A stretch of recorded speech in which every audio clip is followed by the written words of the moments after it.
Hey, what's going on, everyone? Today we're checking out the Randy 250 by Audiority, so sit back and enjoy.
Alright guys, what do you think about this mix that you just heard? So these tracks are dry DI tracks except for this drum, the MIDI, track, which was supplied to me by Grant from the YouTube channel Resington. So yeah, I just pretty much added them into a session of Reaper, mixed and mastered. So I get comments that not so much from the normal subscribers, but perhaps some new people that come to the channel or stop by, and they say, yeah, you're just pretty much a preset plugin mix engineer, which is not what I am. Say what? In fact, I'm not even a mix or mastering engineer at all right, because I don't hold any title, nor do I do this for a living. Again, this is strictly a hobby. And I love mixing and mastering, not just for metal, but all sorts of genre of music. In fact, this year I'm going to be doing a lot of new things that I've never done before. So it's going to be a lot of fun. And yeah, I do this because, it's fun for me. So the minute that it's not fun for me anymore is when I stop doing it. But I don't see that happening anytime soon. So, yeah, whenever you see a mix that I show you guys, usually the tracks, they're dry DI tracks, which means there's nothing on them. That means that I have to load the amp sims, plugins, mix, master it. So there's nothing that's done for me, that I'm just, putting in a session and hitting the play button. That's not what this is all about at all. So, yeah, but I do love mixing and mastering. So if you guys have a project that you're having a tough time with, contact me. We could work something out to mix and master your session. I'm always free, easy to contact. So, yeah, drop me a line. We'll see what happens. So enough of the bullshit talk. Let's get on with what I have, in these tracks. So my master track, I'm running an SSL 4000G console strip, as I always do. I love using these. They sound fantastic. They really add a lot of flavor and tonality to your mix. So I'm running a little bit of filtering right here. No compression, no gating, and pretty much just EQ. So people also tell me, well, how come you don't use just stock EQ and Reaper or whatever DAW you might be using? Those are really good, actually. I have nothing against them at all. But for my workflow, I find it much easier, faster, more efficient for me to use third-party plugins. And they sound fantastic. So yeah, that's another thing that I really enjoy doing. I love collecting these plugins, if you will, for mixing and mastering, as well as amp sims and all different kinds of plugins. But this year, I'm pretty much staying away from any type of free plugin, unless there's a couple that I really like that I use in my workflow. I'm not adding any free plugins to my library this year because I never use them, and there's a ton of other people on YouTube that do that type of thing, and one of them is Resington. He does a fantastic job. So I'll leave a link for his YouTube channel in the description of this video. So yeah, you go check out his channel. He's awesome. at using free stock Reaper plugins. Does a fantastic job. So yeah, and then after that, I'm running into this mastering compressor by Waves SSL compressor, pretty much just to glue up everything. I really like it. Going into this ozone imager. Sometimes I'll use a different imager, but for the most part, it gets the job done, so I use it. Then I'm running into this limiter, and then I'm running into this metering plugin from T-Rex, which I like. I like to see where I'm at, so I'll use this plugin, and then I'll use another one that I'm not showing in this video, but just to make sure that my frequencies are all balanced. You know what I'm saying? Make sure I don't have too much bass, not too much treble, that type of thing. But for this video, I'm not showing that. All right. Then drums. As you guys know, I love using Easy Drummer 2. There's no reason why I shouldn't use Easy Drummer 2. They're just excellent, I think.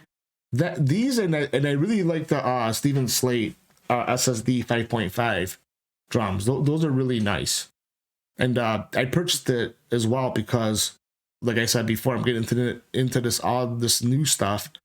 And I actually purchased a Machine Micro MK3 MIDI controller and other MIDI controllers, and I can't wait till I get my Nectar foot switch in. That's going to be awesome. So I could actually change presets on the fly using my feet, like a real amp. That's going to be excellent. So I'll be showing that as well. A lot of new things this coming up here. It's going to be really good. Then I'm feeding the drums into another track to do a little bit of a parallel compression. For this, I'm running a Shadow Hills Class A compressor. There's another one that has the green lights, but this is the Class A because it includes this stuff down here, which is exclusive to Brainworks, like headroom, sidechain filtering, mono maker, stereo width, and then you can adjust how much of this the parallel mix blend. So this is a really excellent compressor, and I enjoy using it quite a bit. There's other ones that I like as well, like the Alicia Alpha compressor. It's another good one, but there's so many of them. And again, guys, I like experimenting with tonal EQs and compressors as well. And again, there's people out there that say, oh, if you run the minimum amount of plugins, it's always better. I don't know where they read that or who told them that, but that's not true. Because I actually watch professional mix and mastering engineers, and they use all sorts of things. So I don't know where people hear this stuff from, but it's purely nonsense, I think. Or perhaps they don't know how to use those plugins. That's why they say that. All right, moving on to the guitar bus. Pro Q3 EQ. Sometimes I'll use Waves F6 as well as a Q10 EQ. So I have this high pass at 128, low pass at about 5500 hertz. I dipped at about 382 and also at 183. Knocked out these frequencies that I did not like and made all these points dynamic as well. Run into this API 550A EQ, which I love using.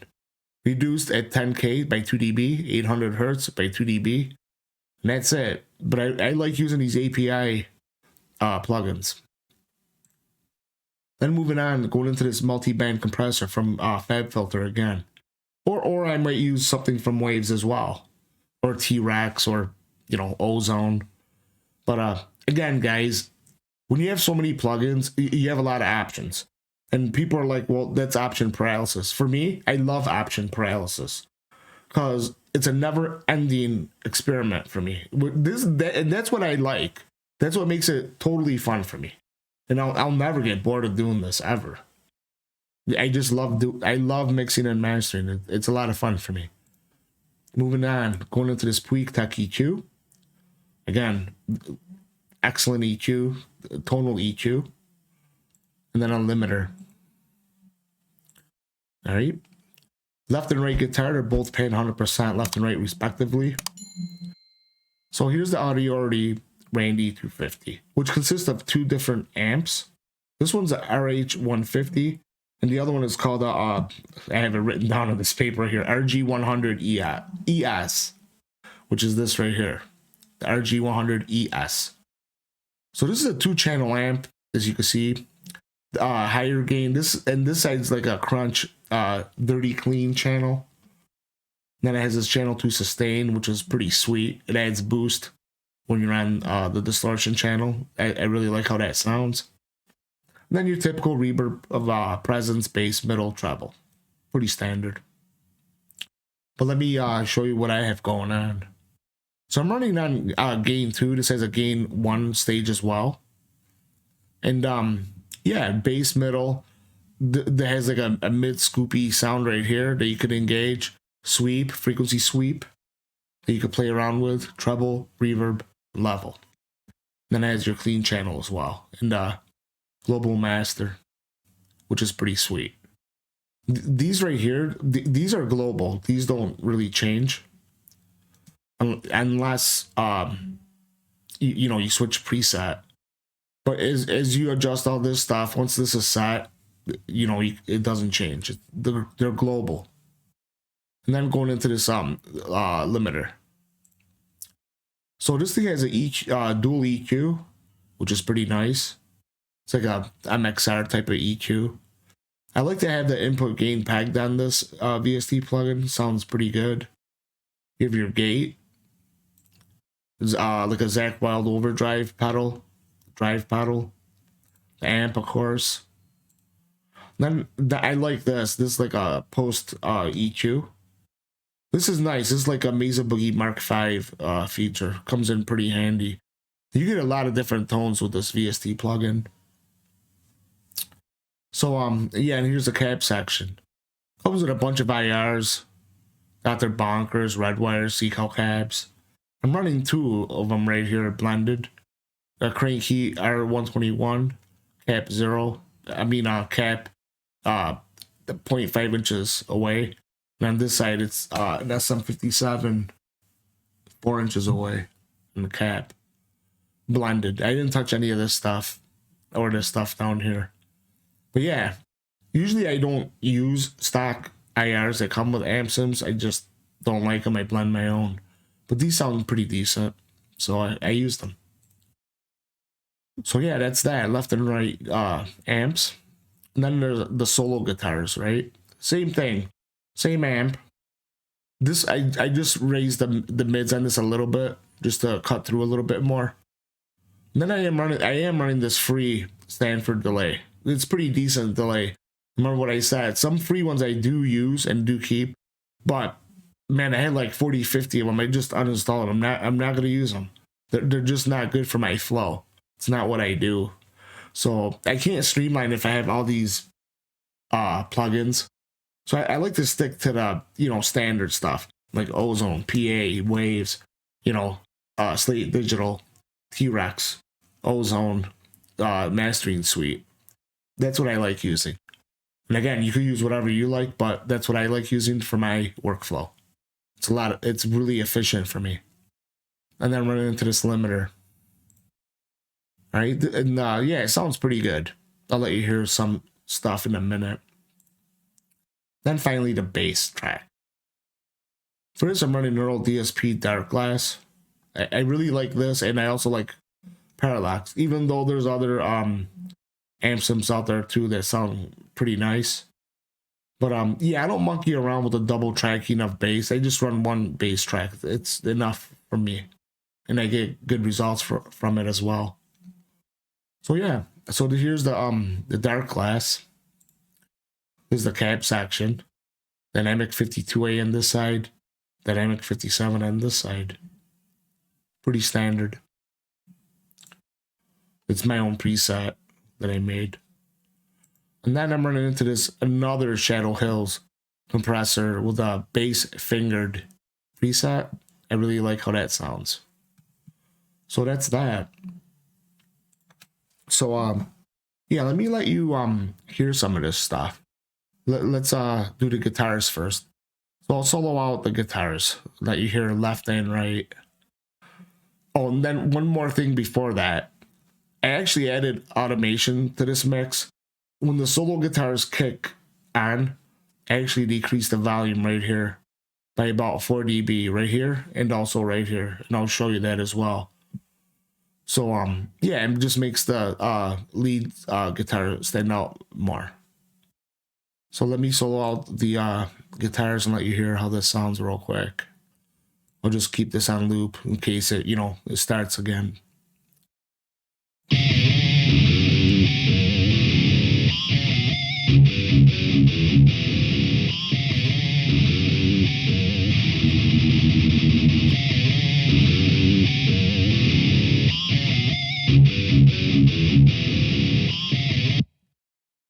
So yeah, I really like how that sounds. All right, I don't know about what you guys think of that, but I think it sounds pretty damn good. So let's hear the drums a little bit. See what you guys think.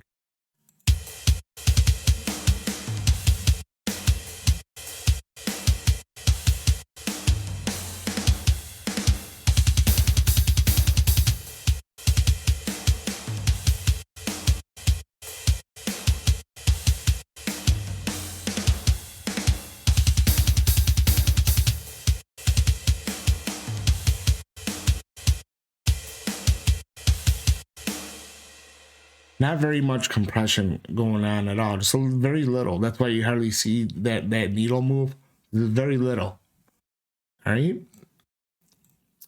check out some bass real quick. All right, you just solo that out.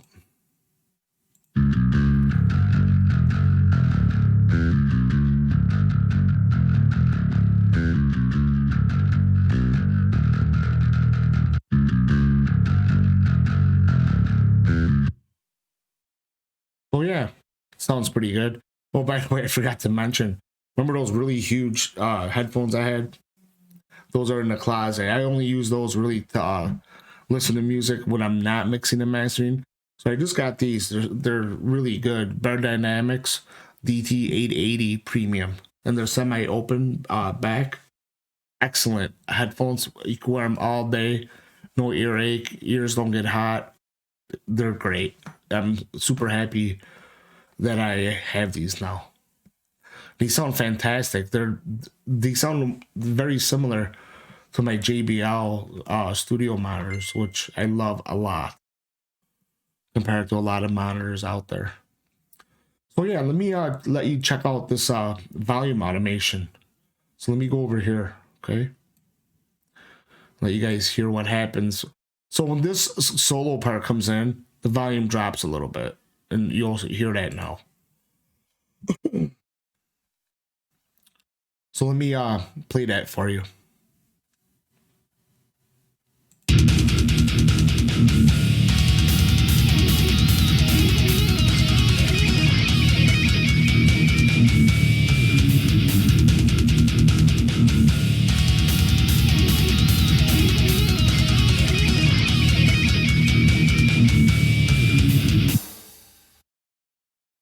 And again, I only reduced that by like 4 dB, just a little bit.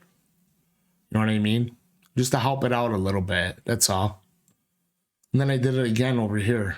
I'll let you hear that real quick for the other solo part.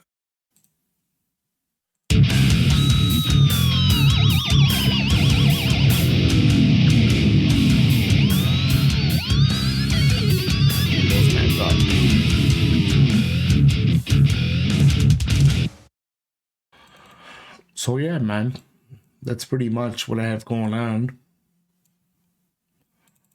So yeah, I hope you guys enjoyed this video. And again, if you have needs for mastering or you know, mixing in general, or if you're stuck with something, you might need a little bit of help, don't hesitate to contact me. We could work something out, you know what I'm saying?